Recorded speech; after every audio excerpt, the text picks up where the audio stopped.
Сәлематсыздар ма, құрметті әріптестер, студенттер.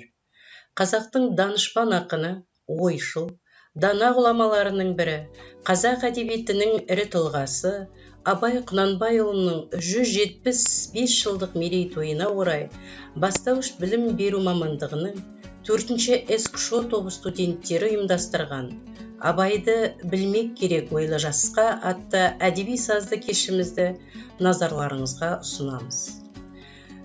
Шарамыздың мақсаты Абай Құнанбайұлының өлеңдері мен әндерінің таралуын насихаттау, жастардың Абай мұрасына қызығушылығын арттыру, оқып білуге, тани түсінуге ынталандыру. Ұлы Абайға арналған кешімізді жыр алыбы Жамбылдың өлеңімен бастайық. Абайдың суретін көрген ол, мына тұрған Абайдың суретіме, өлең сөздің ұқсаған құдіретіне, ақыл, қайрат, білімді тең ұстаған, өр Абайдың төтеген кім бетіне деп жазған екен.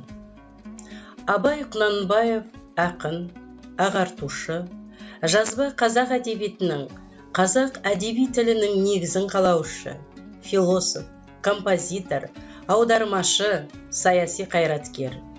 Орыс және Европа мәдениетімен жақындасу арқылы қазақ мәдениетін жаңартуды көздеген реформатор. Абайдың жарқын бейнесі, жалынды жыры бізбен бірге мәңгі жасап келеді. Ахмет Байтұрсынов қазақтың бас ақыны деген мақаласында Абайдан асқан бұрынғы соңғы заманда қазақ даласында біз білетін ақын болған жоқ деп жоғары баға береді. Қазақтың ұлы ақыны Абай Құнанбайұлы 1845 жылы Семей өңірінің қазіргі Абай ауданындағы Шыңғыстау бөктерінде дүниеге келген. Абайдың шын аты Ибрахим. Әжесі еркелетіп Абай деп атап кеткен екен. Ата тегі тәрбиеленіп шыққан ортасы тобықтының ауқатты отбасы болған. Әкесі Құнанбай аға сұлтан, болыс болса, аталары Өскенбай, Ырғызбай, атақты әйгілі билер болған. Болашақ ақын жас кезінен өлең әңгімеге әуес болып, әжесі Зере мен анасы Ұлжанның аңыз әңгімелерін бар ынтасымен тыңдаған.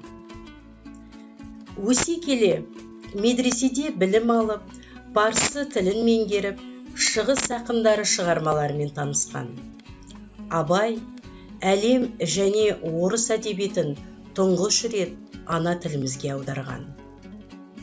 Абайдың 170 өлеңі, 56 аудармасы, 45 қара сөзі бар.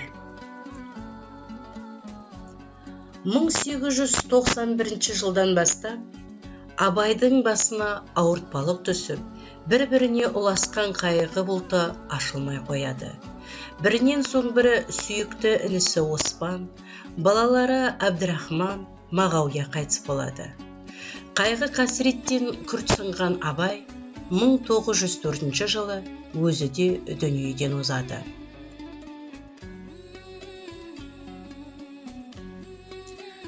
Абайдың тамаша шығармалары мен жалынды жырларының әр жолынан, әр сөзінен бізге ыстық, жарқын леп еседі.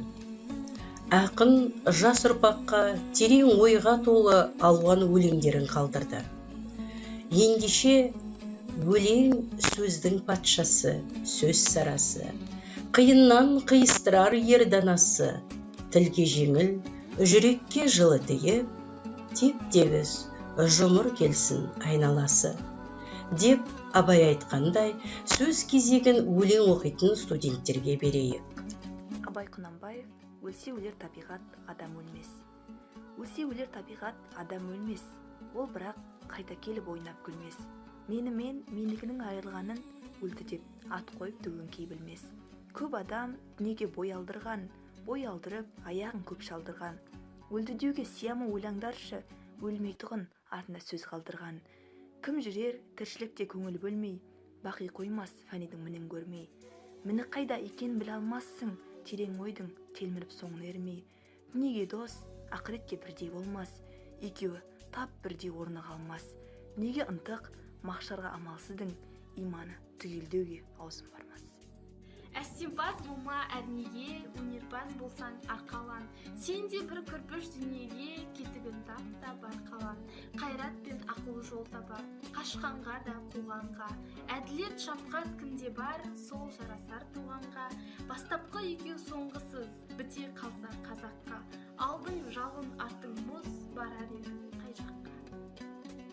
Абай Құнанбайұлы білектей арқасында өрген бұрым. Білектей арқасында өрген бұрым, шолпысы сылдыр қағып жүрсе ақырын. Кәмшат бөрік, ақ тамақ қара қасты, сұлу қыздың көрпең мұндай түрін. Аласы ағаз, қара көзі айнадайын, жүрекке ыстық тиіп салған сайын, үлбіреген ағетті ашық жүзді, сәдемі көрпең қыздың жайын. Заман ақыр жастары Абай Құнанбаев. Заман ақыр жастары, қосылмас ешбір бастары, біріне бірі қақтықса, қойын атқар тастары. Саудасы ар мен иманы, қайрат жоқ бойын тыйғалы, еңбекпен етті ауырмай, құр тілменен жиғаны. Өнімсіз іске шеп-шебер, майданға түспей не сөнер, сиырша тойса мас болып, өреге келіп сүйкенер. Күлмеңдеп келер көздері, қалжыңбас келер өздері, кекектеп секе кетем деп, шошқа туар сөздері. Ұлы ақын, ағартушы, Абай музыка саласында да айта қалдырғандай мұра қалдырды. Өзінің асыл өлеңдерін, қара сөздерін қағазға түсіріп, ұрпаққа жазып қалдырса, музыка саласында оның мұндай мүмкіндігі болмады. Өйткені Абай өмір сүрген кезеңінде қазақта музыканың жазба мәдениеті жоқ еді. Халықтық музыка ауыз дәстүрлі қалыпта еді. Сондықтан Абай әндері де ауыздан ауызға, заманнан заманға ауысып отырып, бізге де жетті. Музыка саласында жазба мәдениетінің болмауына қарамастан, Абай әндерінің бізге толық жеткен себебі олардың халықтың жүрегінде сақталуы. Келесі кезекті әнге берейік. Айтым сәлем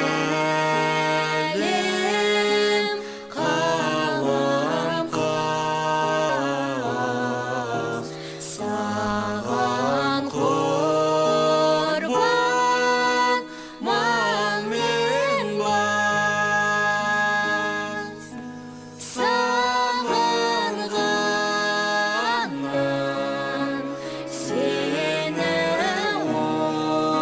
ойлап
Абайдың әлеуметтік, гуманистік және дінге көзқарастары терең білінген еңбегі қара сөздері.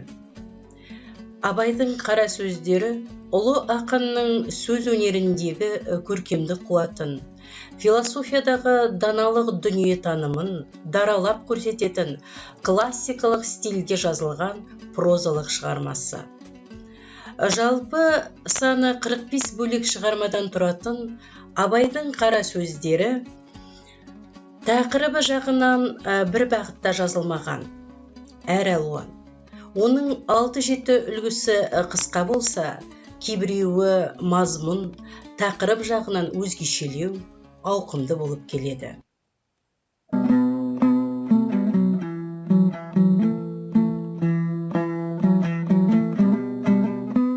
Қазақтың бір мақалы өнералды бірлік, ырысалды тірлік дейді.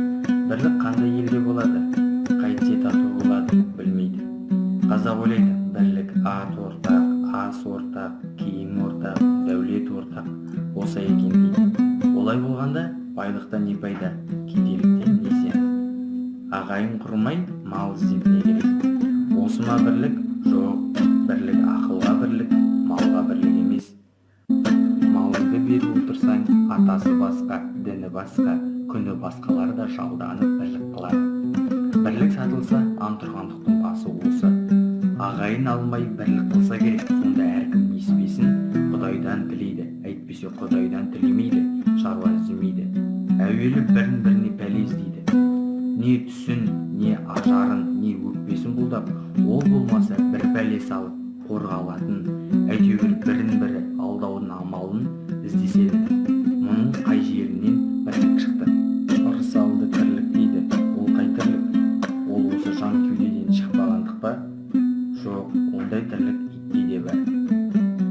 Ондай тірлікті қымбат көріп, бұлдаған адам өлімді жау көріп, ақиретке дұшпан болады.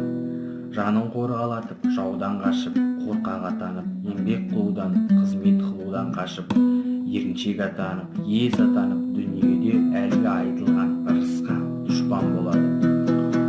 Ол айтқан тірлік олар емес. Көкірегі, көңілі тірі болса, соны айтады. Өзің тірі болсаң да, көкірегің өлі болса, ақыл табуға сөз оға алмайсың. Адал еңбекпен ерінбей жүріп, мал табуға жігіт қыла алмайсың. Кеселді жалқау қыл жақпас, әзір тамақ, әзір ас. Сыртың пысық, ішің нас, артын ойлап ұялмас. Болып жүріп тірімін деме, онан да Алла жіберген ақ бұйрықтың өлімі артық.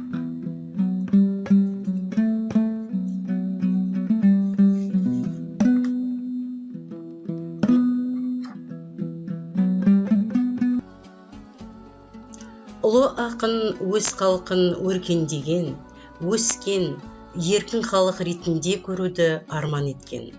Сол Абай аңсаған арманына бүгін біздер жетіп отырмыз.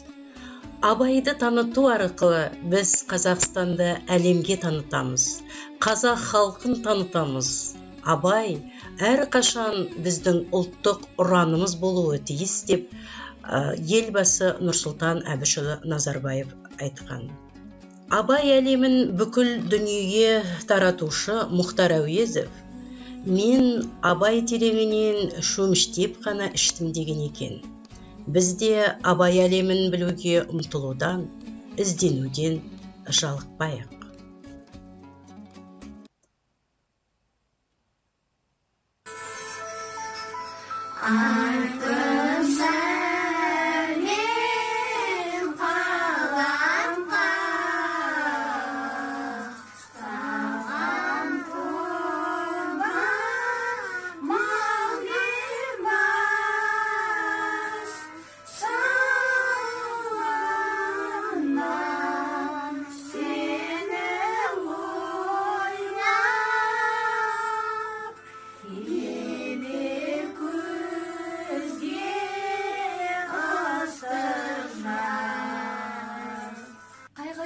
Қарсы тұр, құлай берме, қызық келсе қызықта оңға керме. Жүрегіне сүңгіде, түбін көзде, сонан тапқан барасын тастай көрме. Абайдың 175 жылдығы құтты болсын!